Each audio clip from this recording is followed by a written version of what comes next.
Estão conseguindo me escutar agora, turma? Bom dia. Bom dia, professor. Agora sim, alto e Show, claro. show, show. Deu um probleminha aqui, o bicho ficou. Seu microfone não tá funcionando, seu microfone não tá funcionando. Aí eu fui trocar. Show, bom dia, turma. Chegou a Bom melhor dia. aula da semana. E aí, o que é que acham? A gente sai da caixinha? Bora lá. Tranquilo? Então, lembrando da atividade, turma, vocês têm até amanhã, tá bom? Atividade bem simples, a atividade um. Aí, toda vida eu vou passar a atividade na quinta para você entregar até quarta-feira, 23h59 da noite. Então, quem já entregou, ótimo. Quem não entregou, oi, Elaine. Oi, Aurinho, Oi. estão aí com a câmera ligada. Que bom, fico feliz. Show. Então, turma, a atividade de vocês é até amanhã. Eu, inclusive, já até passei a atividade 2, que aí é para você começar a entregar só a partir de quinta, e a atividade 2 diz muito a respeito dessa aula, certo? Nessa aula a gente vai revisar um pouco o nosso conteúdo sobre o que a gente viu, só rapidamente, e depois a gente vai diferenciar senso comum, filosofia, mito, ciência. Será que esses 4 termos dizem respeito à mesma coisa? Acredito que não, né? Então a gente vai discutir sobre isso, e a atividade dessa semana, que aí você vai ter até outra quarta para entregar, é exatamente sobre isso, para você diferenciar mito, filosofia, senso comum e religião e ciência, que é o que a gente vai discutir hoje. E aí tem uma segunda questãozinha, que é para você criar seu próprio mito. Olha aí que legal. Show? Pois pronto, a atividade 2, a atividade 1 vocês podem entregar até amanhã, a partir de quinta já vai estar disponível a atividade 2. Aí se você quiser já ir fazendo, já para não perder tempo, fiquem à vontade. Beleza? No mais, vocês estão bem? Estão gostando do curso? Estão gostando das aulas? Tô gostando. Tá Tá bem gostando, né? movimentado, tá bem movimentado. Tá, Elaine, Tem por que que tá? tem um professor aí de filosofia, que ele é top, sabe? Ah, muito Ele enche obrigado. a gente de atividade desde o início. Não quer brincadeira, não. É bom esse cara. Esse cara é bom. No futuro vocês vão me agradecer, pode ter certeza. Vocês estão desenvolvendo várias habilidades de escrita, e a filosofia, ela incomoda, né? Ela mexe um pouquinho com a gente, as atividades, as questões todas. Então vocês vão perceber que realmente no futuro eu acho que vocês vão acabar me agradecendo, vão lembrar de mim a faculdade toda. Ah, com certeza. Vamos sugar o que pode. Exatamente, estou aqui para isso. Aí, vamos lá. O pessoal está dizendo sim, sim, bom dia. Aí a Rogéria, sim, tudo ótimo, corrido, o senhor está amando, que bom. Bruno, esse cara é bom, show de bola. Então é isso, turma. Vamos começar a nossa aulinha, como sempre, estou à disposição. Se você quiser falar, pode ou ligar o microfone para falar, tá bom? Ou então você pode escrever no chat, que eu sempre vou ler. Nessas aulas iniciais, eu não estou apresentando nenhum tipo de material, até para você criar o hábito de sempre anotar. Uma coisa que eu notei é que, ultimamente, nos últimos anos, né, o pessoal cada vez tem escrito menos. E é uma habilidade que a gente não pode deixar morrer para o aluno do direito. Se você quiser ser um profissional diferenciado, realmente você tem que ter, entre outras habilidades, a questão da escrita. Então, se você puder, né, a nossa aula, tente escrever ou no papel e caneta, ou então no seu computador, no Word, certo? Para a gente sempre estar desenvolvendo essa habilidade, tá provocando essa habilidade, que vocês vão ver como ela vai ser importante.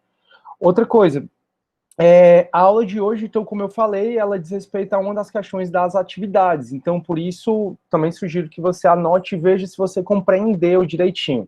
É uma aula que a gente sai mais da história, vai mais para o conceito, mas a gente precisa discutir sobre isso. Qual é a diferença entre senso comum, entre mito, entre ciência e entre filosofia? A gente vai discutir essas 4 coisas hoje. Mas, antes da gente começar, bora discutir o que a gente discutiu na aula passada, né, turma? É assim, vocês perceberam que a filosofia ocidental, que é a que a gente mais estuda, existe a filosofia oriental, que atribui-se, pessoal, à China, a uma revolução política que teve nos anos 600 e tanto antes de Cristo até 400 e tanto antes de Cristo. E essa revolução política que houve na China, ela foi exatamente para dar mais direitos, dar mais humanização às pessoas. Porque a China tinha um regime muito autoritário e as pessoas não aguentavam mais aquela questão da escravidão e outros sofrimentos humanos. E eles tiveram essa revolução muito grande lá na China, anos 640 a.C. até 400 e tanto, e formou-se os 100 governos.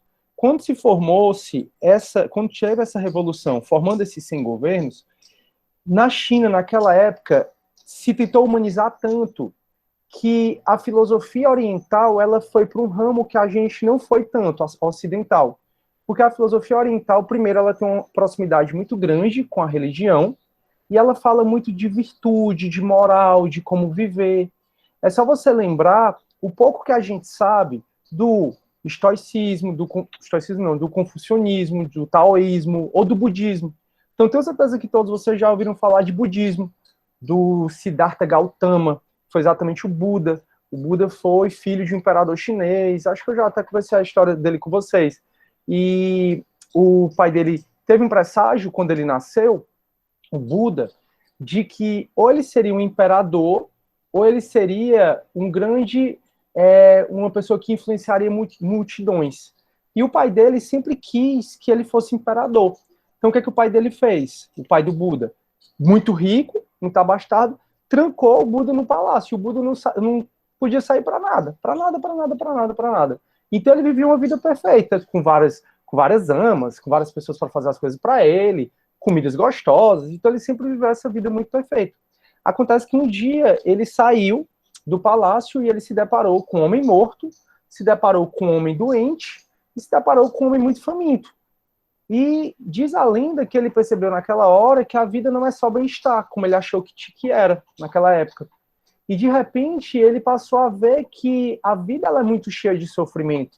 Então, quando ele olhou aquelas 3 pessoas, né, um homem morto, um doente, um faminto, ele viu, poxa vida, realmente existe sofrimento que ele não conhecia.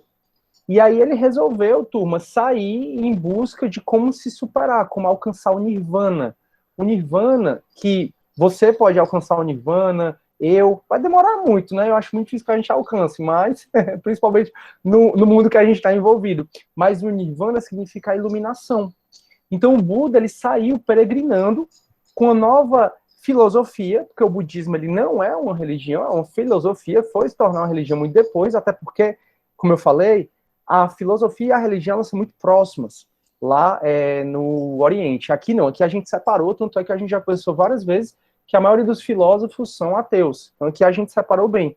Lá na filosofia oriental, não, teve essa questão mais próxima. O fato é que, turma, o Buda ele foi atrás de buscar essa iluminação. Como é que ele chega ao Nirvana, que é a iluminação? E ele quis se privar dos prazeres da carne, inclusive do de comer. Chegou uma hora que ele estava tão radical na política, nessa filosofia dele, que ele só comia o que a árvore derrubava. Então ele não chegava nem na árvore para tirar algum tipo de alimento, algum tipo de fruto. O Buda simplesmente esperava cair para ele comer. O que é que aconteceu? Ele ficou magérrimo, definhando, quase morrendo. Exatamente porque ele se privou dessa questão material. E aí chegou uma moça que deu alimento para ele. E diz que foi isso que acabou mudando toda a filosofia dele. Ele dizendo, poxa, para a gente alcançar o Nirvana, a iluminação, a gente não precisa também ir para esse extremo e se privar de tudo, não. E aí ele voltou a comer, voltou a engordar um pouco e criou toda essa filosofia de meditação, de paz de espírito, de a gente se livrar do ego. E aí é mais um conceito da psicanálise, eu não vou ter tempo de entrar aqui para a gente discutir isso. Mas eu acho interessante vocês entenderem um pouco como é que funciona a filosofia oriental. Então, diferente do que a gente vai conversar no semestre todo, eu dificilmente vou falar de questões religiosas. Até vou, né, quando a gente chegar na Idade Média, mas é porque é outra pegada. Mas, é assim, dificilmente os filósofos vão conversar sobre vão alinhar o pensamento deles com religião. Então, enquanto a religião acredita em Deus, o filósofo diz assim, e me diz então o que é Deus? O filósofo, então, hoje vocês vão perceber, ele é aquele cara que incomoda, ele é aquele cara chato, ele é aquele cara que faz você sair da zona de conforto. Por isso, turma, que muitas vezes o governo, muitas vezes as pessoas de grande autoridade não gostam muito dos filósofos, exatamente porque ele questiona toda a realidade, ele questiona toda a estrutura social. E se você chegar com um conceito fechado para o filósofo, ele vai te fazer perguntas. Até porque uma coisa muito bacana para vocês entenderem a filosofia é que a filosofia ela está muito mais preocupada com as perguntas que ela vem fazer do que com as respostas. Então, se você chegar, eu amo o direito é maravilhoso, não sei o que, pois o que é direito? E se o direito é tão bom assim, o que é que ele tem feito para a questão social? Então, o filósofo ele vai te fazendo perguntas, porque a ideia do filósofo é chegar na essência da coisa. Então, eu acho interessante vocês entenderem um pouco que a filosofia oriental caminhou para outro lado, que lá a filosofia é muito próxima da religião. Então, quando eu falei para vocês que o budismo não é uma religião, se tornou depois, é porque o budismo é uma filosofia.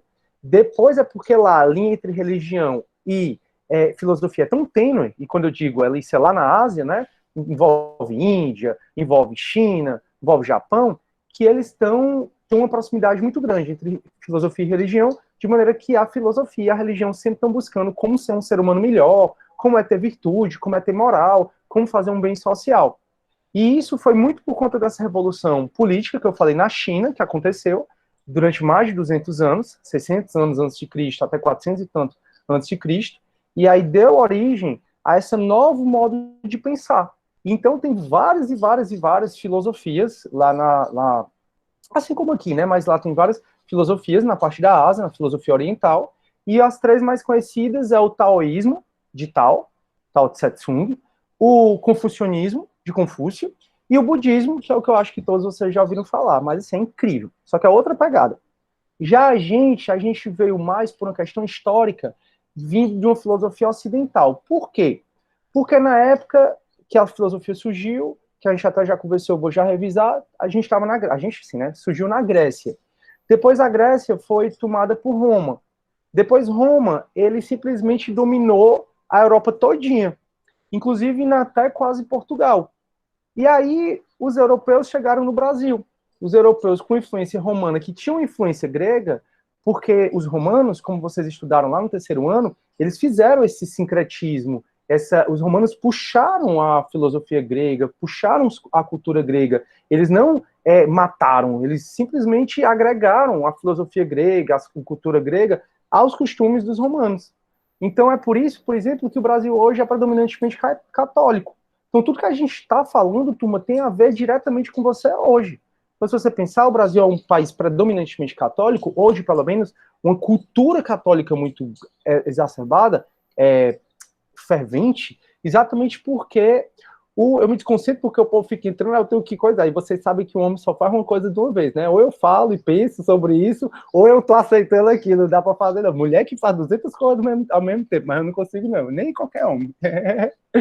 Sim, turma. O fato é que, por isso, turma, se der, tenta chegar na hora, tal, então tenta entrar pelo e-mail da Unifor, como eu já expliquei, show, que aí não atrapalha tanto. O que é que acontece, turma?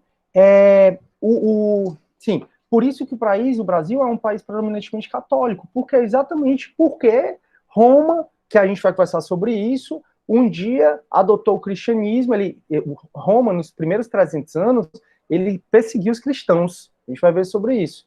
E depois ele aceitou o cristianismo, e depois, com o eixo da Tessalônica, o Império Romano virou cristão e virou monoteísta.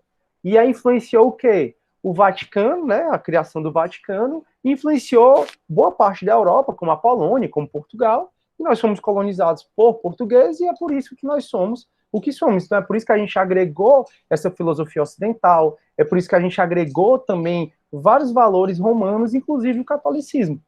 Então, tudo isso que a gente conversa, a gente às vezes acha muito distante, mas tem impacto direto na nossa vida. Por isso que hoje a gente estuda filosofia ocidental e não oriental, exatamente por conta dessa dominação romana que se estendeu por o mundo todo. Mas o fato é que a gente discutiu bastante como é que surgiu a filosofia. E como é que foi isso? Lembrem que naquela época, né, e a gente está falando há 700 anos antes de Cristo, não tinha eletricidade, o ser humano tinha muito mais tempo. E o ser humano naturalmente foi muito curioso. E em sendo muito curioso, ele começou a se questionar tudo, o que é a lua, o que é o sol. Ele começou a se questionar sobre a Terra, começou a se questionar sobre o que é que dá vida às coisas. E muitas civilizações, até hoje, aceitaram explicações mitológicas como uma explicação satisfatória. Então, se você for ver aqui no Brasil, a gente tem várias lendas, não tem? A gente tem a lenda da Iara, do Boto Rosa, a gente tem a lenda do Saci Pererê. Aqui no Brasil a gente tem várias lendas, várias fábulas. Lá na parte da Normandia, não, que é em cima da França, na parte da Escandinávia, que são aqueles países vikings, que aí entra Escócia, o Reino Unido, entra a questão da Inglaterra, né, que está dentro do Reino Unido, enfim. Quando você olha para lá, eles tiveram vários mitos nórdicos. Na Grécia, tiveram a mitologia grega, e por aí vai. E todas essas criações alegóricas, todas essas criações que são umas criações mais fantasiosas, elas explicavam a origem das coisas. Então, os mitos, eles exatamente serviam muito para explicar a origem das coisas, do sol, da terra, da raiva, do amor, como vários e vários mitos existem, que é o que a gente vai conversar hoje. Então, muitas civilizações aceitaram e aceitam até hoje explicações alegóricas, explicações fantasiosas para explicar as coisas. Só que chegou um cara, que ele é considerado o primeiro filósofo, o nome dele é Tales, ele veio da cidade de Mileto, cidade de Mileto hoje é a Turquia, e antigamente era a Grécia. E aí, Tales de Mileto, ele foi o primeiro a pensar de maneira diferente e estimular que os demais pensem de maneira diferente. Ele olhou para um cachorro e disse: o que me diferencia de um cachorro, de uma vaca, de qualquer animal, é que eu, ser humano, e vocês, nós temos capacidade de concatenar ideias. Nós temos a chamada lógica. E a lógica que as ciências exatas tanto usam hoje, turma, vem dessa época. Eu tenho até um aluno da noite, que ele é das exatas, né, e agora está fazendo direito, e ele até disse, um excelente aluno, e ele até disse, professor, a lógica, ela vem exatamente sobre essa época. Eu digo, aí, a gente vai conversar um pouco sobre lógica. E a lógica, então, ela veio a partir do momento da percepção que um cara chamado Tales de Mileto tinha, chamado Tales, que veio de Mileto, tinha sobre que o ser humano podia concatenar ideias. Então, que o ser humano, ele não podia, a partir do momento que ele explicava o surgimento do Sol, do universo, de uma maneira contraditória, de uma maneira ilógica, ele estava se reduzindo a um animal. Então ele propôs a pensar racionalmente, de maneira lógica. E ele propôs não que ele negasse os deuses. Pelo amor de Deus, negar os deuses naquela época era crime. É um dos crimes aos quais Sócrates foi condenado e levou Sócrates à morte. A gente vai conversar no futuro sobre isso. Mas ele não negava os deuses, mas para explicar o universo, ele explicava sempre com base na lógica. E uma das principais perguntas daquela época, né, que aí surgiram os primeiros filósofos, e surgiu então o período da cosmologia. A gente já vai conversar um pouco sobre a questão dos períodos da filosofia. Mas só para vocês saberem, o primeiro período da filosofia é o período cosmológico. Cosmos significa universo, logia significa estudo. Então, os primeiros filósofos, eles trouxeram o estudo do universo. O porquê do Sol, porquê da Lua, porquê que a gente nasce, cresce, se desenvolve e morre. E a principal questão nessa época foi a chamada arqué. A-R-C-H-E, acentozinho no E. E a arqué, que é a substância inicial, é a substância que eles pensavam que dava vida às coisas. Então eles olhavam para os animais, olhavam para eles e viam que eles eram seres animados. E eles olhavam para uma caneta, não tinha caneta na época, mas eles olhavam para uma pedra e eles viam que a pedra era um ser inanimado, né? A pedra não se movia, não tinha vida. E eles só pode ter alguma coisa que dá vida às coisas. Só pode ter alguma substância que dá vida às coisas. Então a pedra não tem essa substância, por isso que ela não é viva. Já eu tenho essa substância, por isso que eu sou vivo. E a substância foi o que eles designaram por arqué. A gente vai estudar muito arqué ainda. O fato é que o Tales, de maneira racional, ele conseguiu descobrir que a arqué era essa. E a arqué é exatamente a água. Mas teve filósofos, como Pitágoras, que diz que era o número. Teve filósofos, como Heráclito, que diz que o arqué era o fogo. Teve gente que disse que era o ar, teve gente que disse, enfim. A gente vai estudar muito que vários filósofos chegaram à conclusão que arqué é uma substância X ou mais de uma substância. Isso é matéria mais para frente. Já já a gente está conversando sobre isso de novo. Mas o fato é que Tales foi o primeiro a descobrir que a arqué, o que dá vida para todo mundo, é a água.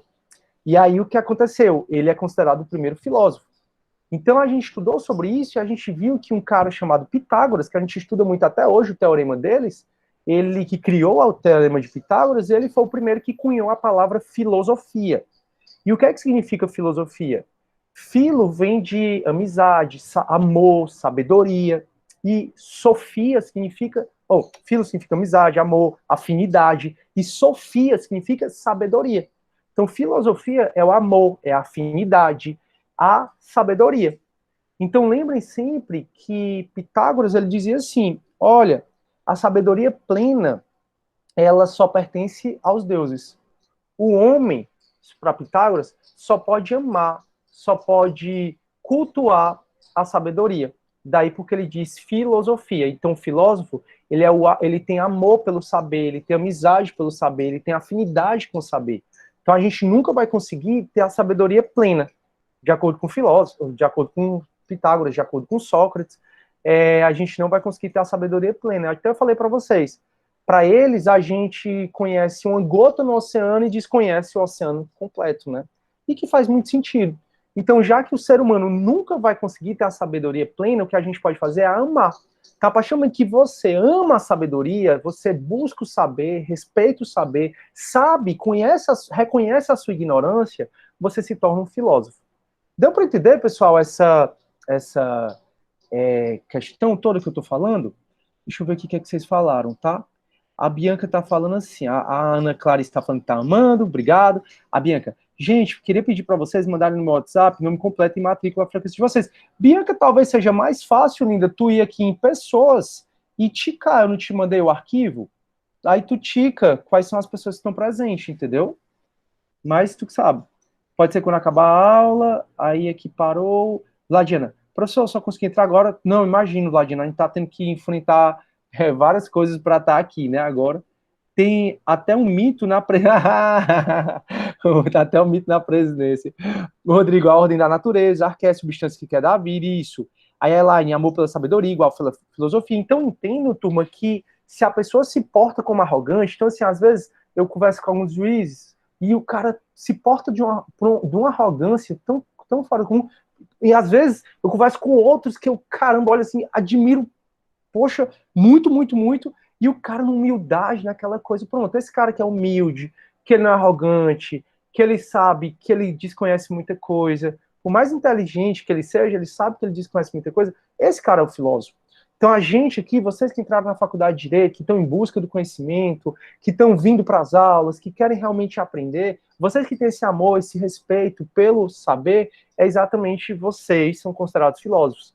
Então o filósofo, turma, eles não gostam e nem nunca gostaram de ser chamados de sábios. Então, os filósofos, eles não são sábios. É porque, muitas vezes, pelo senso comum, é o que a gente vai conversar hoje, senso comum. Pelo senso comum, pela sabedoria popular, a gente olha para os filósofos antigos e olha para eles, caramba, eles são sábios. Tanto é que alguém foi e disse assim, existem 7 sábios na antiguidade.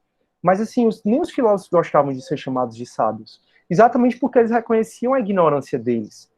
Então, os filósofos, pessoal, eles não são pessoas excêntricas. Aí tem muitas vezes, a gente acha que o filósofo, além de ser sábio, a gente acha que o filósofo gosta de ficar sozinho, sem contato com a ralé, com o povo. A gente acha que o filósofo gosta de discutir, não gosta de discutir, porque só ele tem a sabedoria.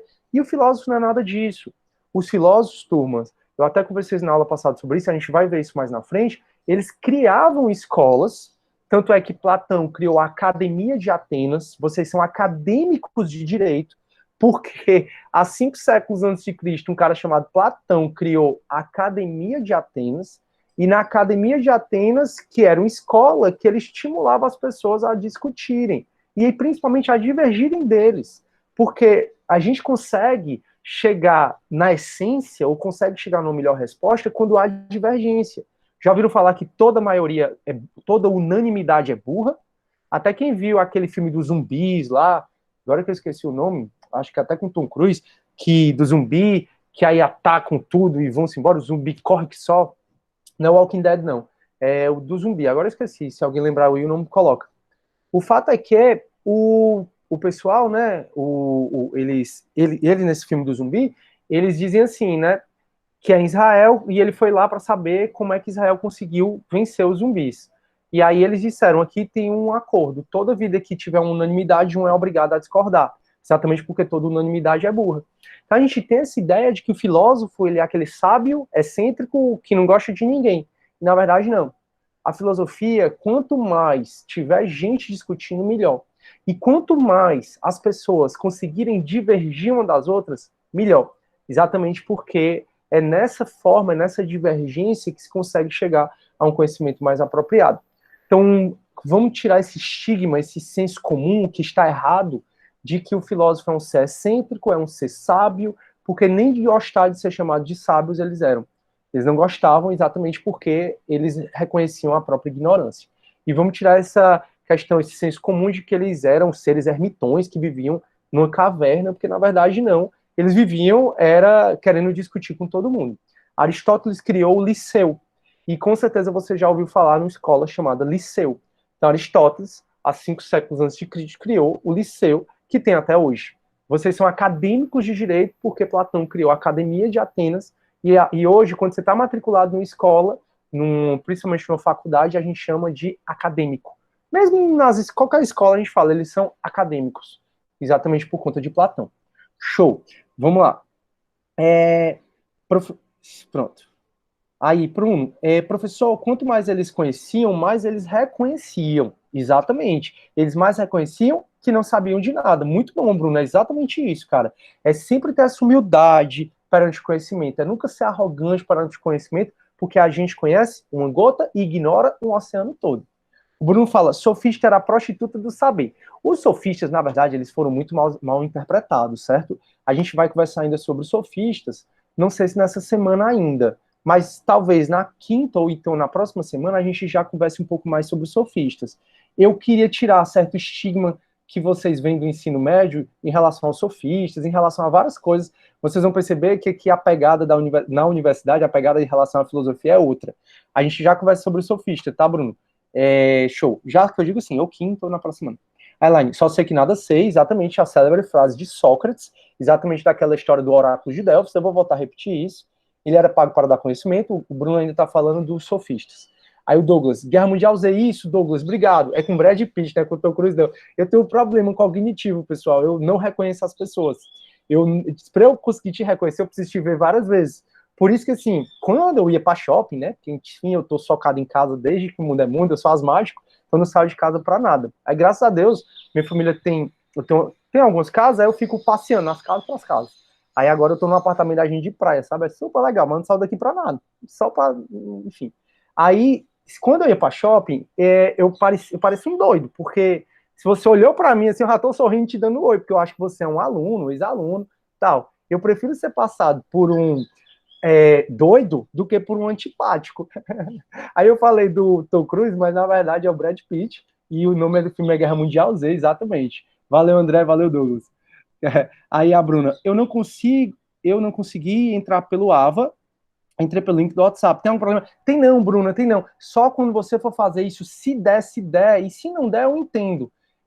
Se der, entrar até 8 horas, certo? Isso vale para todo mundo. Quem não conseguir entrar logado no Unifor, tenta entrar até 8 horas. Também, se não der, entra qualquer hora aqui, que assim que der, eu prometo que eu aceito. Eu não estou nem apresentando muito material exatamente para eu ficar nessa aula para poder aceitar quem entrou, entendeu? Mas no futuro eu não vou conseguir ficar nessa aula porque a gente vai ter slide, essa coisa toda.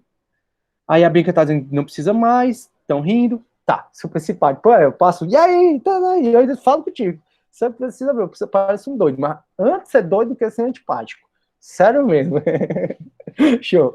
Turma, deu para revisar um pouquinho a filosofia, a origem, deu para entender um pouquinho da filosofia oriental. Se der tempo, eu até converso um pouco mais. Eu adoro falar do budismo, adoro. Uma das coisas que eu tenho, né, dos hobbies que eu tenho ali, como eu sou chique, é viajar, né? Já conheço mais de 61 países no mundo, eu quero conhecer todos, eu acho que eu falei isso para vocês.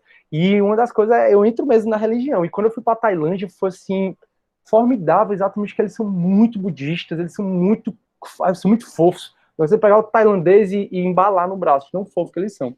Show. Mas se quiser pode falar mais. Beleza, Bruno, eu vou falar mais. A gente não vai conversar agora sobre as razões do surgimento da... Deixa eu ver que horas são. São 8h30. Eu acho melhor a gente conversar um pouco. Deixa eu pensar. Não, eu não vou falar agora sobre as razões do surgimento da filosofia na Grécia, tá? Que as razões são assim, os gregos, vocês já sabem uma, que os gregos faziam viagens marítimas. Mas na atividade que eu passei para vocês, um dos pontos que eu pedi para vocês pesquisarem é por qual motivo surgiu a filosofia ocidental na Grécia. Então, por qual motivo?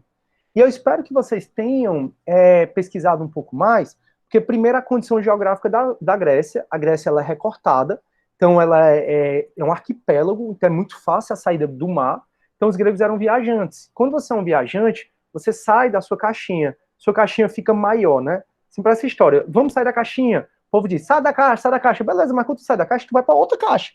A ideia é nunca parar, e a ideia é sempre a sua caixa estar cada vez maior. E assim, os gregos, eles tinham essa questão das viagens marítimas, o que faziam com que eles tinham contato com os egípcios, com os persas, com os chineses, enfim, e eles traziam muita coisa da cultura grega, ou desculpa, da cultura oriental e da cultura de outros povos para a Grécia. Tanto é que muitos mitos gregos têm semelhança com mitos ou com lendas orientais, exatamente por conta dessa questão dos gregos.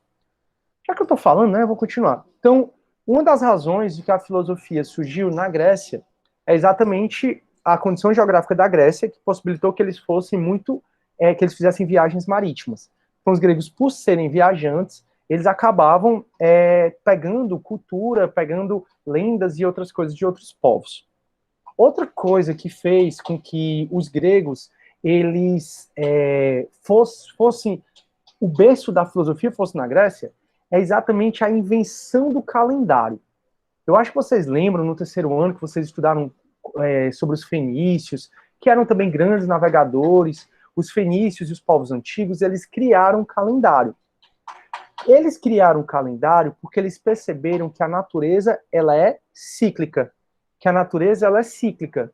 Então, eles perceberam que o tempo, o dia, os meses, os anos, tinham uma lógica. Eles perceberam que ficavam com muito frio, muito frio, muito frio, muito frio. Aí depois desse muito frio, muito frio, muito frio, vinha uma estação de muito flor, muita flor, muita flor. Depois da estação de muita flor, vinha uma estação muito quente. E depois da estação muito quente, vinha uma estação onde as folhas caíam. Então eles perceberam, turma, com o tempo, que a natureza era cíclica, que essas estações, né, que aí inverno, primavera, verão e outono, essas estações eram estações cíclicas e que sempre aconteciam na mesma ordem. Eles colocaram um pau na terra e percebia que o sol se movimentava. Como é que eles percebiam isso? Pela sombra do sol. E eles conseguiam perceber que com esse movimento do sol, eles conseguiam marcar o tempo. E aí eles inventaram o calendário. Percebendo que a natureza segue leis, percebendo que a natureza segue uma lógica, eles inventaram o calendário. E com essa questão da invenção do calendário, eles puderam racionalizar. E não dá para eu falar de filosofia sem falar de razão. Nunca esqueça isso. Eu não consigo falar de filosofia se eu não falar de razão. Então, a invenção do calendário deu a ideia para os seres humanos que a natureza é cíclica, que segue lei, que segue lógica. E a lógica é um dos vieses da filosofia. Daí porque a invenção do calendário, pessoal, foi também considerada, a invenção do calendário, foi também considerado um dos fatores pelos quais a filosofia ela surgiu na Grécia. Como os gregos eram muitos viajantes, eles tinham contato com outros povos e eles trocavam muito mercadoria, que era o tal do escambo. Só que com o tempo foi inventado o dinheiro, foi inventada a moeda, que no começo a moeda a moeda tinha a cara do imperador. Mas se vocês virem esses filmes antigos, se vocês virem, por exemplo, The Witch, se vocês virem Game of Thrones não, o que é mais famoso agora, vale, meu Deus, eu acabei de assistir é uma série, na verdade, e eles, oxi, como é que pode? Lembro já. Se vocês viram os filmes antigos, vocês veem que já existia moeda há muito tempo atrás. Então a invenção da moeda não é Vikings, é parecido com Vikings, mas não é Vikings. Qual é o que é semelhante a Vikings? Nossa, eu não estou muito bem na minha cabeça hoje. Então, turma, eu acho que é The Witcher, mas eu não tenho certeza. Enfim, sim. O fato é que, turma, a invenção da moeda fez com que os gregos percebessem mais ainda a lógica, usassem mais ainda a razão. Porque eu preciso trocar essa moeda pelo tanto que essa moeda vale em mercadoria. Então, isso estimula o pensamento crítico, isso estimula o pensamento racional. O que a gente está estudando agora são as condições para o surgimento da filosofia na Grécia, que aí é o que você vai colocar na sua atividade, que você vai entregar até amanhã. A condição geográfica, que exatamente possibilitou que eles fossem viajantes marítimos, a invenção do calendário, a invenção da moeda, tudo isso é atribuído como condições para o surgimento da filosofia ocidental na Grécia. Tem mais? Tem. Os fenícios, eles inventaram o alfabeto. a partir do momento que você inventa o alfabeto, você requer que o ser humano utilize mais ainda a razão. Lembre que eu não falo de filosofia sem falar de razão. Então, o fato de ter inventado o alfabeto significa que o ser humano precisou racionalizar ainda mais as coisas. Então, essa invenção do alfabeto é considerado também outra condição. Tem mais, tem mais. A Grécia, o berço da democracia e a democracia direta foi na Grécia. A gente vai estudar isso em filosofia geral e vocês vão revisitar esse assunto quando vocês forem ver filosofia do direito. Mas eu acredito que todos vocês saibam, em ciência política, eu acredito que você está estudando isso também. Mas eu acredito que você saiba que a democracia direta, onde os próprios cidadãos, e o que é complicado aqui na Grécia, cidadão era o quê? Era o homem que nasceu na Grécia e era maior de idade. Então excluía mulher, excluía estrangeiros, excluía escravos, excluía criança, ou seja, a democracia, né, que é poder do povo, na verdade, na Grécia, quando surgiu, que era a democracia direta, era o poder do povo minoritário, né, que era o homem maior e que era grego, né, não excluía todo o resto. O fato é que, turma, o fato de ter surgido a política na Grécia também foi um fator que estimulou bastante o nascimento da filosofia lá. Por quê? Porque eles tinham a ágora é a praça pública, e nessa ágora eles ficavam discutindo entre si para ganhar a discussão. E, professor, por que eles discutiam? Se você assistiu o filme 300, super recomendo, muito massa. No filme 300 sai o rei de Esparta para poder lutar contra Xerxes, né? Que era um imperador hiperseu. O fato é que ele foi com 300 homens e a esposa dele ficou lá em Esparta. E aí, a esposa dele foi na Ágora tentar convencer os demais políticos para poder mandar o exército para ajudar o rei, o Leonidas. E aí, tinha um outro cara que ficou debatendo com ela para convencer a não mandar. Então, na Grécia, naquela época, muito era dessa forma. Que forma, professor? Discussões em praça pública. Eu queria construir uma escola e a Janaína queria construir um hospital, uma casa que pudesse atender as pessoas. E aí não tinha dinheiro para tanto. Eu ia na Ágora e ia discutir com as pessoas.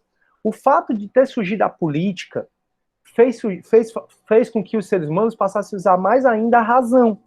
E filosofia é utilizar a razão. Então, a invenção da política também é considerado um fator que fez com que a filosofia tivesse surgido na Grécia. E não só isso. Se você pensar que uma das funções da política é criar lei, você traz mais o ser humano para o universo dele. Por quê? Porque antigamente, como é que eu explicava que vinha um trovão? Falei para vocês na aula passada. As ondas do mar, a tempestade do mar que levou a embarcação, uma desgraça na tua vida. Eu atribuía sempre ao quê? A lei divina. Então, sempre eu atribuía a lei divina.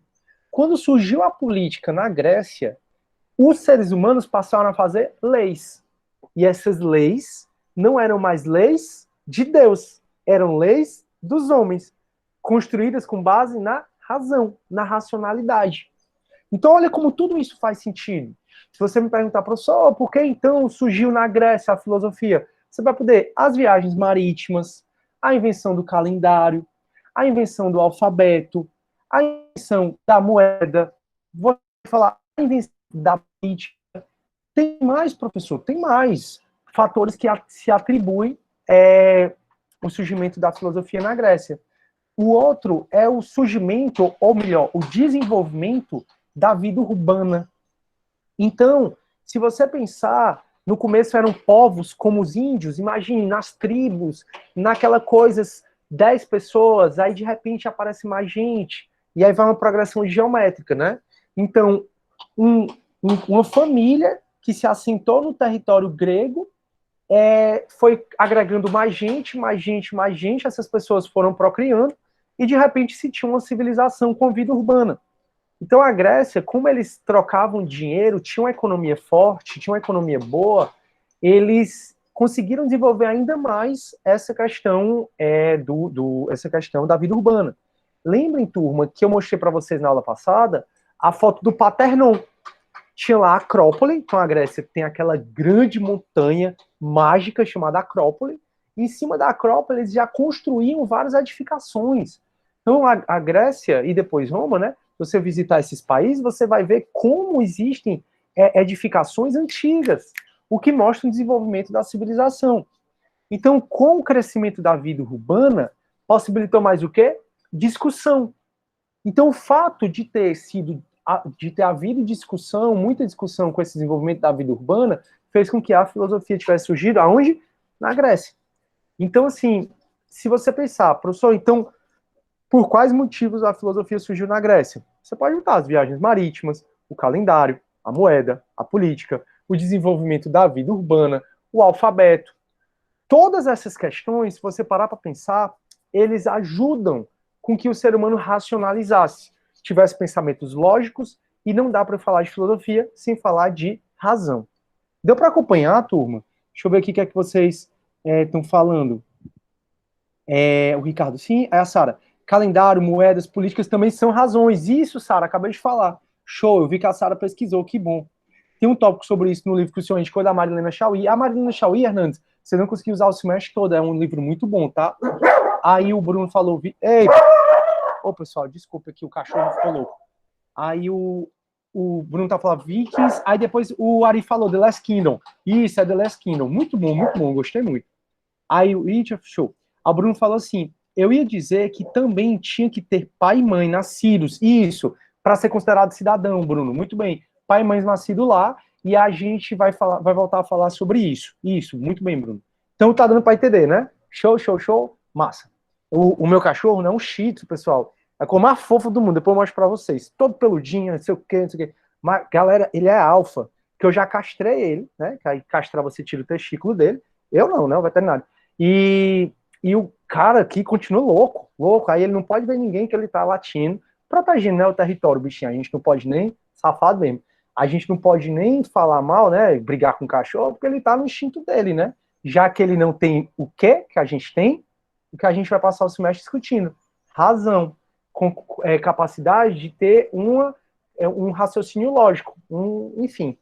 Isso eu discuto um pouco, porque eu acho que se existe um pouquinho de pensamento nos cachorros, eu observo muita coisa bacana neles. Mas enfim, Valente que parece pitbull é exatamente isso. Vizinhança inteira é inimigo para ele. É exatamente, não sei se tem cachorro, né? Eu acho que vocês sabem meio o que falam. Então, sabem meio o que a gente está conversando. Show! Então, o que é que a gente discutiu, turma? A origem da filosofia, por que é que surgiu. A gente discutiu quem foi o primeiro filósofo, o que é que significa a etimologia da palavra filosofia. A gente discutiu, acabou de discutir quais são as condições que fizeram com que a Grécia fosse o berço da filosofia ocidental. Show! Eu vou começar um assunto, se der para terminar hoje, ótimo, senão a gente termina na próxima aula.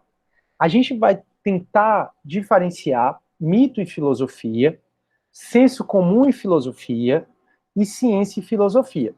E isso é a atividade 2, que vocês vão entregar a partir de quinta e pode entregar até quarta-feira que vem. Então, por hora, vá para a atividade 1, que você tem até amanhã para entregar, e aí depois da atividade 1, você vai fazer a atividade 2, que começa na quinta, e você tem até quarta-feira que vem para entregar. Nessa atividade, como eu falei no início da aula, eu vou pedir para você diferenciar senso comum, ou até conceituar, tá, turma? Senso comum, ciência, mito e filosofia. E a questão 2, você vai criar um mito que explica a origem do carnaval. Show? Então vamos lá resgatar o que a gente falou na aula passada e o que a gente falou no começo dessa aula. Turma, o ser humano, como a gente já conversou várias vezes, ele sempre foi muito curioso e ele sempre quis explicar as coisas. E ele explicava as coisas muito por essas razões, muito por histórias, fantasias. E daí porque aqui no Brasil existem as lendas, as fábulas, porque lá na Escandinávia existe a mitologia viking, nórdica, e porque na Grécia existe a mitologia grega e por aí vai. O fato é que os seres humanos sempre criaram essas histórias para explicar as coisas. E aí surgiu a filosofia quando não quis mais acreditar nos mitos para explicar as coisas. Então, turma, faça uma tabelinha, certo? Na primeira coluna, uma tabela com 2 colunas, na primeira você bota mito, na segunda você bota filosofia. E a primeira coisa que eu queria que vocês colocassem de diferença entre mito e filosofia é que o mito, ele é atrelado à cosmogonia. Cosmogonia. Cosmogonia. Mito é a cosmogonia. Já a filosofia é a cosmologia. Então, mito, a gente vai começar agora a falar da diferença entre mito e filosofia. O mito, ele é atrelado à cosmogonia. E a filosofia, à cosmologia. O que é a cosmogonia? Gonia vem de nascimento, de criadouro, de origem. Então, gonia, que significa origem, e cosmo, que significa universo, é a origem do universo. O que é que eu quero falar com isso? Que mito é cosmogonia. O mito, turma, aí você pode botar embaixo de cosmogonia, narrativa poética. O mito, através de narrativas poéticas, aí você pode botar embaixo que admitia contradição, eram histórias para explicar o nascimento das coisas. Então você pode botar nessa tabela que eu indiquei que você criasse, cosmogonia, pode botar embaixo narrativa poética e pode botar embaixo admite contradição. O que é que eu quero dizer para vocês? Os mitos são histórias fantasiosas, são histórias alegóricas, que eles explicam o nascimento das coisas com a narrativa poética. Na grande maioria das vezes, os mitos, aí você pode botar embaixo também, são histórias de famílias, no caso deuses, né? De famílias, ou histórias de deuses, né? Que explicam a aliança e a desunião entre os deuses. Então, se você pensar na maioria dos mitos que a gente tem, os mitos, eles são histórias com narrativas poéticas. Lembra do grande poeta Ovídio, que é incrível, Homero. Não sei se você já tiver a oportunidade de ler Homero. Homero é fantástico. Ovídio também é fantástico. Peguem, pessoal, um poema de Homero para ler, ou então de Ovídio, ou algum texto deles, é muito bom. Enfim, os mitos, eles são narrativas. Vamos lá. Os mitos cosmogonia, né, que eu pedi para você botar embaixo narrativa poética, botar embaixo admite contradição e botar embaixo que ele fala de famílias ou de guerras e alianças entre deuses. O mito, então, ele vai ser o quê? Uma história que admite contradição, que tem uma narrativa poética e que ele explica o surgimento de alguma coisa. Então, o mito ele é muito atrelado à cosmogonia, porque a grande maioria dos mitos, eles explicam o nascimento das coisas. Então, vamos lá. Alguém quer contar algum mito? Vocês querem ligar o microfone para contar algum mito, só já que eu estou falando tanto, ou vocês querem que eu mesmo conte o mito? Bianca quer contar algum mito? Só para não ficar falando sozinho, né? Ah, comprou, Bruno, conta. Eu tô tentando lembrar, mas não tô lembrando direito. Aquela da natureza. Que eu sempre falo, é Gaia e Urano. Gaia e Urano. Vai, Bianquinha, conta aí. Tu lembra? Eu não lembro todo, não. Pois tá. Vamos fechar os olhinhos e vamos pensar, certo?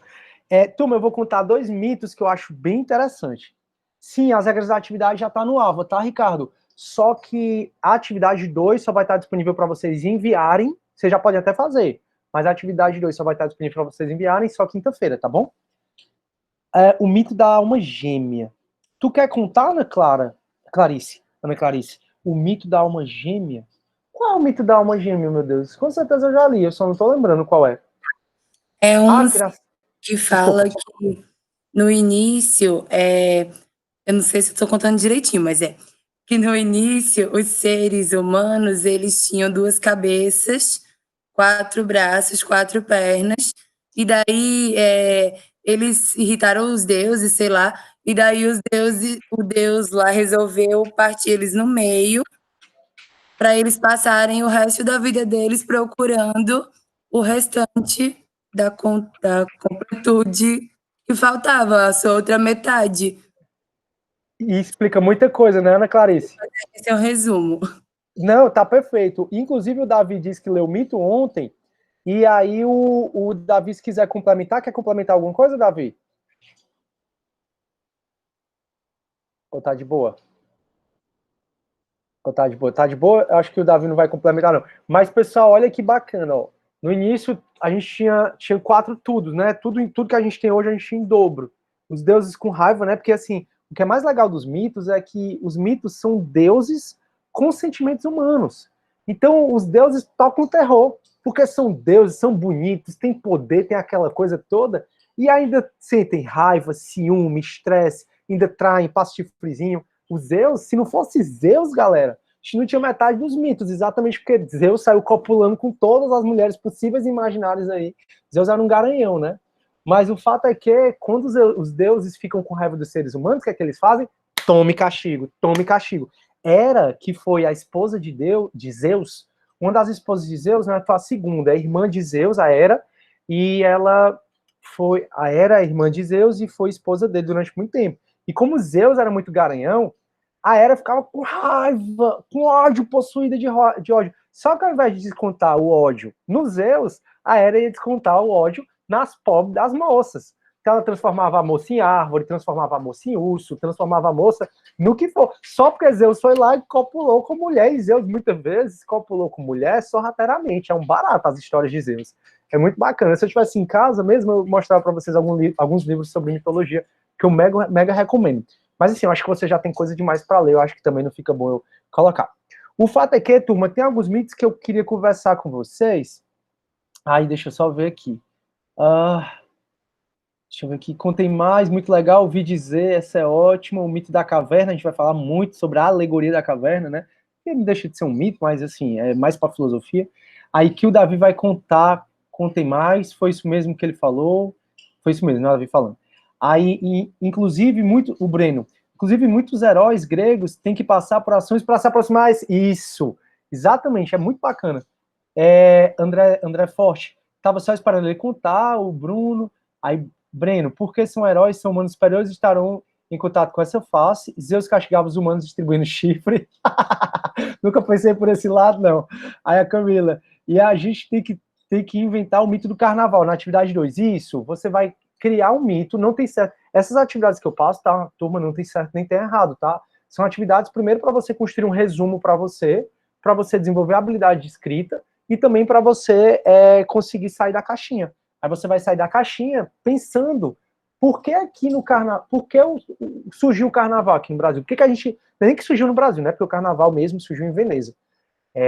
Enfim, mas o fato é que, por que aqui no Brasil a gente cultua tanto carnaval? A origem do carnaval, aqui no Brasil mesmo. Então você sai da caixinha e pensa, não precisa pesquisar, não precisa copiar da internet, eu quero que vocês criem, porque a gente não tem essa maturidade, né, de criar as coisas, de pensar, a gente tá tão focado nessas informações já pré-prontas na internet, que a gente fica sem ter tanta criatividade. E tem muitas habilidades que a gente precisa desenvolver. Por exemplo, faz quanto tempo que vocês não dançaram? Ontem mesmo eu estava pensando sobre isso, de minha gente, se tem uma coisa que eu não sei fazer é dançar, mas pelo menos vai mexer no esqueleto, né? Eu disse, faz quanto tempo que eu não danço, né? Enfim, são só coisas para vocês saírem da caixinha. Aí o Bruno, assim foi criado José Walter, tá aí meu mito, professor. Muito boa, Bruno, muito boa. Aí o André fala cidade grande e o outro com ciúmes. Boa, vamos conversar um pouco, turma, sobre alguns mitos, tá? Tem um mito que eu sempre falo em sala de aula, que é o mito da criação do universo, né? Para os gregos, porque eu acho interessante vocês saberem por que os deuses, porque como os gregos, eles atribuíram o surgimento do universo. No começo, eles dizem que existiu o inexplicável, que era um deus que não tinha nem começo, nem meio, nem fim, que todos os elementos estavam bagunça, que todos os elementos estavam fundidos. Eles chamam até de caldo universal. E esse Deus é chamado de Deus caos. Daí porque você olha assim pro seu quarto e diz, meu Deus, esse meu quarto tá um caos. Quando tá muito bagunça, a gente diz, tá um caos. Exatamente porque você tá remotando a 7 séculos antes de Cristo, quando foi criado o mito para explicar o universo. E tinha esse Deus caos, onde não tinha a separação das matérias. Então, água, ar, fogo, terra, estava tudo junto. Era uma bagunça, era uma desordem. E ninguém sabe, o próprio mito diz isso, como é que foi criado esse caos. O Deus caos sempre existiu, ninguém sabe como é que ele surgiu, mas ele sempre existiu. O fato é que, de repente, o Caos, resolveu criar alguns filhos. E entre esses filhos foi criado, de uma parte do Caos, a deusa Terra, que na Grécia é chamada de Gaia. Não sei se vocês já assistiam Capitão Planeta, eu acredito que vocês não eram nem vivos, que eu lembro que eu tinha 6 anos de idade, quando passava Capitão Planeta. O Capitão Planeta tinha a deusa Gaia, que é exatamente a deusa Terra. Se você joga God of War 3, no começo, no primeira cena, é você em cima da deusa Terra, que é a Gaia. E esses elementos do caos, quando foi surgir da Terra, né, a Gaia, eles passaram a se separar. Por isso que na Terra, principalmente longínqua, há muito tempo atrás, há muitos anos atrás, a gente via água, a gente via terra, a gente via fogo, tudo separado. E o fato é que surgiu também do caos um deus que é chamado de Urano. E o que é que Urano fazia? Urano, que é o nosso céu, ele simplesmente ele ficava junto de Gaia. Era a Terra e o céu, era junto. Não existia esse espaço que a gente vive hoje. Então o céu estava junto com a Terra. E Urano, como era muito safado também, o Urano, ele simplesmente copulava o tempo todo com a Gaia. O tempo todo, o tempo todo, o tempo todo. Só que o que é que aconteceu? O Urano tinha muito medo, e aí vem a insegurança, de ser destronado por um dos seus filhos, já que ele copulava com Gaia, ele tinha medo de ser destronado por seus filhos. Aí o que é que o Urano fazia?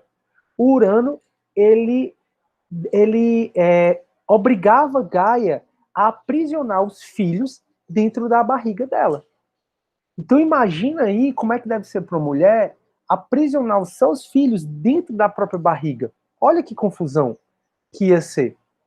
E o fato é que Gaia sentia muita dor mesmo.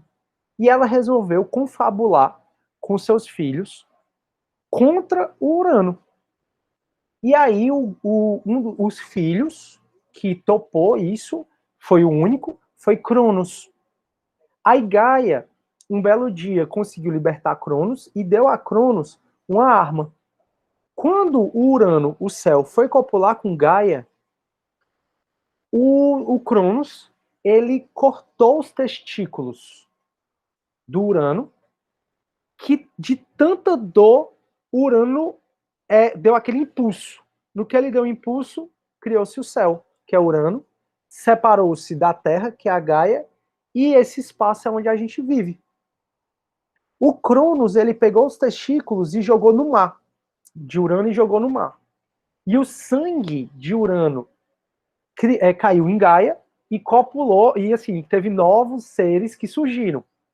E o fato é que o Cronos, que é o deus tempo, ele passou a reger o universo.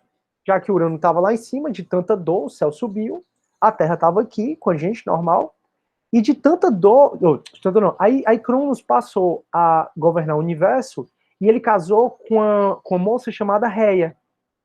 Só que aí veio alguém e disse assim, cara, tu vai ser destronado por um dos teus filhos. Opa, olha a psicologia aí entrando. Olha a repetição do que acontece na nossa vida. E aí, como Urano tinha medo de ser destronado por um dos seus filhos, e foi, exatamente porque Cronos cortou o testículo dele e ele subiu e foi destronado, Cronos ouviu dizer que ele também seria destronado por um de seus filhos. Aí o que é que Cronos fez? Cronos passou a comer os filhos. Então ele tinha filho com a Reia e comia o filho. Tinha filho com a Reia e comia o filho. E Reia ficava muito sentida, porque Reia era mãe. E a mãe queria ter seus filhos. Aí Reia, um belo dia, trocou um dos filhos dela, sabe por quem? Por uma pedra. E aí o Cronos foi e comeu a pedra, achando que era o filho, só que a Reia, ela escondeu e criou a escondida esse filho. E o filho dela, que ela escondeu, era nada mais, nada menos que quem? Que Zeus. Essa história eu acho super interessante, principalmente quando chega nessa parte, porque eu imagino o Cronos, que é o tempo, comendo seus filhos. Ou seja, o tempo, o deus tempo, está comendo assim, né, no bom sentido, né, tá devorando todos os filhos dele. Eu, você, o tempo é implacável. Eu não consigo escapar do tempo, muito menos qualquer pessoa. Então ninguém vai conseguir escapar do tempo. Então o tempo realmente devora os seus filhos, como está nos devorando, né? E a nossa certeza é uma só, que é a morte. Então acho interessante fazer esse paralelo. E aí a Réia, ela conseguiu esconder o Zeus, e o Zeus, ele também se levantou contra o pai. E o Zeus, ele simplesmente, também com a arma, e aí tem várias variações de como é que ele derrotou o pai, mas o fato é que Zeus, quando derrota o Cronos, ele liberta os irmãos dele da barriga do Cronos. E aí o Zeus, ele passa a dividir, aí surgem os deuses do Olimpo, né? E ele passa a dividir o universo com os irmãos dele. Então, por exemplo, ele diz, eu vou ficar responsável pelo céu, já que meu avô tá lá, o Olimpo tá lá. Eu, Poseidon, você fica responsável pelos mares, ou Netuno, se for romano, né? E Hades, você fica responsável pelo mundo dos mortos. Então ele trancou Hades lá, Hades não gostou. E daí, turma, é onde surgiu tudo. Desse mito, dentro dessa história, eu contei para vocês vários mitos, e é dessa história que você consegue entender boa parte da mitologia grega, pelo menos o surgimento. Ou boa parte dos filmes que a gente tanto vê, ou boa parte de todas as referências que a gente tem em relação à mitologia grega. Então, só para resumir, Urano copulava com Gaia, eles surgiram do caos. Urano tinha vários filhos com Gaia, aprisionava os filhos dentro da barriga de Gaia. Gaia ficava com muita dor, combinou com os filhos de destronar Urano. Só um topou, que foi Cronos. Cronos cortou o testículo de Urano, Urano subiu de tanta dor para o céu mesmo, ficou lá em cima, e Gaia na Terra. E aí foi onde possibilitou o surgimento da vida na Terra. Cronos joga o testículo do Urano no mar, dá esse sangue do Urano na Terra, né, em Gaia, dá origem a vários outros seres, e aí o Cronos passa a reinar junto com a Réia. E aí o Cronos ouviu dizer que ele vai ser destronado por um dos filhos, assim como o pai dele foi, e o Cronos passa a comer os filhos. E aí a Réia um dia esconde Zeus e dá uma pedra para Urano. Urano come a pedra pensando que é o filho. E Zeus vai, cresce, fica forte e destrói o Cronos, né, que é o pai dele. Cronos liberta os irmãos dele, surgem os deuses do Olimpo, e o próprio Zeus, ele distribui, não, Zeus liberta os irmãos dele da barriga de Cronos, e Zeus distribui o universo. Daí porque surgiram vários deuses, né, na época da Grécia, exatamente por conta dessa historinha que eu tô contando para vocês. Show? Deixa eu ver aqui. Que horror, Freud explica. Titã do tempo, imagina o tamanho da cólica, exatamente, imagina o tamanho da cólica. Aí o Bruno, e as bolsas viraram o quê? Plutão, Cronos comeu os filhos. Isso eu não entendi muito bem a pergunta não, Bruno. Aí, e a Réia escondeu Zeus e deu uma pedra para ele comer. Isso, deu uma pedra para o Cronos comer. Ana Clarice, que horror, Freud explica. Davi, isso eu conheço de algum lugar, o filme ou o jogo, exatamente. God of War, God of War explica muito isso. Ataque on Titan. Aí, o Davi, verdade, não estava me lembrando, André. Raquel, professor, a deusa Réia seria o que dá a natureza, já que Cronos é o tempo e Gaia é a terra e assim por diante? Exatamente. Só que, assim, a deusa natureza ela é muito mais atribuída a Gaia, que ela surgiu do caos. Mas a Réia é como se fosse uma continuação, assim, uma extensão da Gaia. A Gaia, ela tem mais importância, pelo menos nos textos que eu vejo, do que a própria Réia, tá? A Gaia, então, ela é a mãe terra mesmo, a natureza. Tudo que a gente está aqui, então eu tô olhando aqui, turma, tem coqueiro, tem piscina, para onde eu tô olhando. E aí, tudo isso que eu tô olhando é a deusa Gaia. E tudo que você tá olhando, se você tá olhando aí, não para esse monte de pedra, mas para o que tá ali embaixo dela, é a deusa Gaia. Show, mano. Aí o Breno, Réia não é tida como deusa, o que é bizarro. Isso. Aí, Raquel, entendi, valeu, Breno, perfeito. Eles eram titãs, isso. Os titãs era outra categoria, né? Que isso, aí surge o Ciclope, os titãs, surgem tanta coisa daí. Aí o Breno, os romanos atribuíram a ela uma divindade da fertilidade, isso. Porque, assim, vários mitos gregos você encontra em Roma com outros nomes, né? Então, tem Netuno e Poseidon, tem... Deixa eu ver qual mais. Tem vários deuses que na Grécia tem um nome e em Roma outro. Aí, Rodrigo, será que é daí que surgiu a expressão pedra no caminho? Não vou saber responder, Rodrigo. Não duvido que seja. Eu achei bacana. Turma, é tão legal quando vocês fazem associação com outras coisas. É tão legal. Eu adoro, adoro, adoro. Eu vibro demais. Aí, eles eram elementais. Via Wikipedia. O senhor disse. Excelente aula, professor. Obrigado, Bruno. que cortaram as bolsas dele, aí pegaram, perguntei se virou algum planeta, ou algo assim. Ah, não. Cortaram os testículos, né, dele. Na verdade, viraram outros seres, Bruno. E aí, cara, eu não vou saber te dizer quais seres foram esses, mas eu acredito que não seja muito difícil. Porque é tanto nome difícil, que de repente floresceu tudo, que eu não lembro, Bruno, mas do sangue de Urano fertilizou Gaia, e daí surgiram outros seres. Aí, ó, Douglas, vamos jogar God of War para estudar. Pois é, uma das coisas que eu tô arrependendo de ter trazido meu videogame tão bom, e o PS3 estava quebrado, aí consertou agora, graças a Deus. Aí eu jogo muito PS4. O Bruno tá dizendo assim, já que ele foi para o céu, isso. Aí foi, o Urano tá lá, o Urano é o céu, né? Aí, turma, tem vários outros mitos, né, que eu posso contar. Tem de Apolo, que é em relação ao Sol. Aí tem do que segura o universo, que é o Atlas. Tem vários outros mitos que a gente pode pesquisar, mas aí eu quero continuar a aula. O pior mesmo é o Cronos. Mitologia nórdica é uma viagem também excelente. Mitologia nórdica tem no God of War 4, mitologia mais top de Ana egípcia. Show.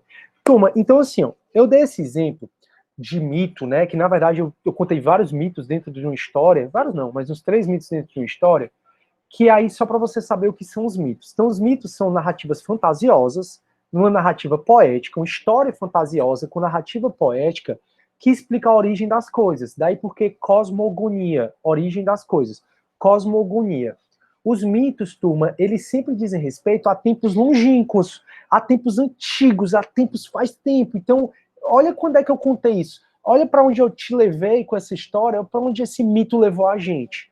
Levou a gente da época que não tinha ser humano nenhum. Então, realmente, é uma narrativa muito longínqua, uma narrativa muito, muito para trás. E os mitos, turma, eles não se preocupam com contradição, eles admitem a contradição. Olha quantas contradições tem nessa história que eu contei. Eu cortou os testículos e fecundou. Como assim? O cara era nada e de repente, do nada, surgiu Gaia e Urano. Como assim? Olha quantas contradições. Olha como essa narrativa mitológica, ela não conta com história de começo, meio e fim. Tá dando para entender, pessoal? Então os mitos, eles têm essa pegada. Já a filosofia é uma parte diferente. A filosofia ela é muito mais focada na cosmologia, ou seja, no estudo do universo. Falei isso para vocês, que a primeira parte da filosofia é a cosmologia, o estudo do universo.